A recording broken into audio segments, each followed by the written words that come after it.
The body of a 2-year-old girl found in the Bayou. The search continues. Stay with me and we're going to talk about it. The top dog, I know these niggas all want my position, cause I'm putting up numbers like a statistician. The king back like LeBron when he returned to Cleveland. Time to spread the bag around, make sure we all eating. Heard some niggas think they got us, guess we all even. Developing right now, detectives trying to crack the Maliyah Bass case are in the middle of a painstaking operation. They are searching a 24-mile area from where the 2-year-old girl was last seen to where detectives believe her body was found. Investigators are still waiting on autopsy results, but they believe the body is that of the missing 2-year-old. Taisha Walker is live tonight in Southwest Houston at the apartment complex where Maliyah was last seen. Taisha? Chris, this is the apartment where Maliyah Bass lived. You can see there are balloons, there are stuffed animals, flowers, and Maliyah's picture right there. Today, a few hours ago, Maliyah's mother, along with her boyfriend and activist Quanell X, returned to this apartment, and neighbors were not happy. We don't kill babies over here. Anger and frustration boiled over at the Sunset Crossing apartments off Beach Nut. Neighbors weren't happy to see the mother of Maliyah Bass and her boyfriend, along with activist Quanell X. That hurts me so bad because I feel like they were emotionless. They were emotionless while people out here in this neighborhood are crying tears for you, blood, sweat, and tears in the rain. Many of the neighbors say they went door to door Saturday looking for the missing 2-year-old, who police say was left on the playground while her mother went inside of the apartment to cook. Who kidnapped the child? If the child was ever kidnapped, we don't know yet, but it doesn't pass the smell test. No responsible parent would leave the child on a playground like that for 5 minutes, knowing this is a high crime area, then shut the door behind it. Activist Quanell X says he was concerned with the living conditions he saw inside. He says while he won't represent the family, he plans to get to the truth. Last year, Quanell X helped to bring Maliyah Davis's body home to Houston. This is an emotional situation for everybody in America right now because this little girl's name was Maliyah. This is another one. This is a wake-up call that we have to protect our babies. Meanwhile, in southeast Houston, Texas EquiSearch spent the day along Brays Bayou searching for evidence relating to the child's body that was found near Carrollton Street Sunday. Volunteers searched by ATV, by foot, and by kayak. They're looking for any sort of evidence that could help detectives solve how the child got there.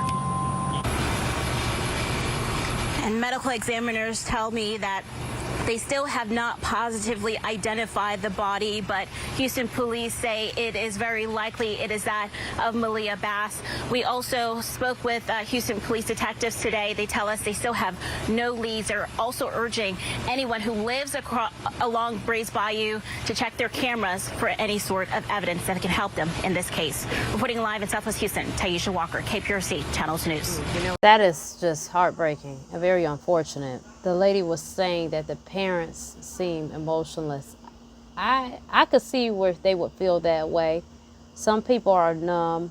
It's hard to put your judgments on how people process grief. It's hard, but in this case, it could be that they are definitely involved. I don't know. I'm not God. I don't know. I mean, I'm just watching it as you're watching it. And so I don't know. I have no idea. But I will tell you that there's mentally ill people everywhere.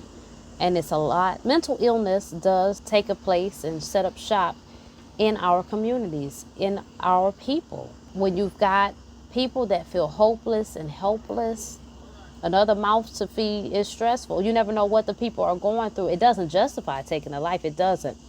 But I can tell you, if more of us were more stable financially, mentally, I mean, this goes without saying, economically, a lot of these things wouldn't be going on because it's not in our nature to be evil, to be cruel. And again, man, I'm going to have to tell y'all again, like, y'all think voting these people in the office, this president is the answer. It's just another phrase with some more bullshit, another day, same shit. It's time for the governmental structure to collapse. It's time to do something different because it's not working. And we can't expect to keep doing the same thing in different results. Our people are having issues. They're dying. They're dying due to COVID. They're dying as a result of racial profiling. They are dying because they're in despair. They lack hope. There's so many reasons why we are dying. And yet, there would be no race. There would be no race if it wasn't for us.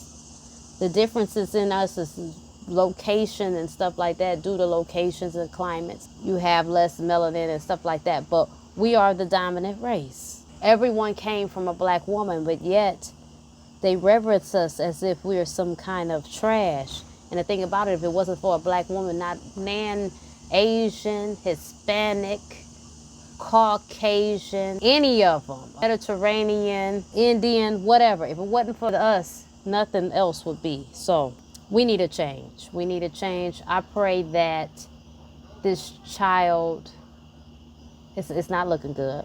So I pray justice is given. That's what I pray. It's up to us to save our communities, man. It's up to us. It's up for us to hear the call and come home and do what we need to do. It's just that simple. I love y'all. I love us. Like this video, share it. I'm gonna check you later.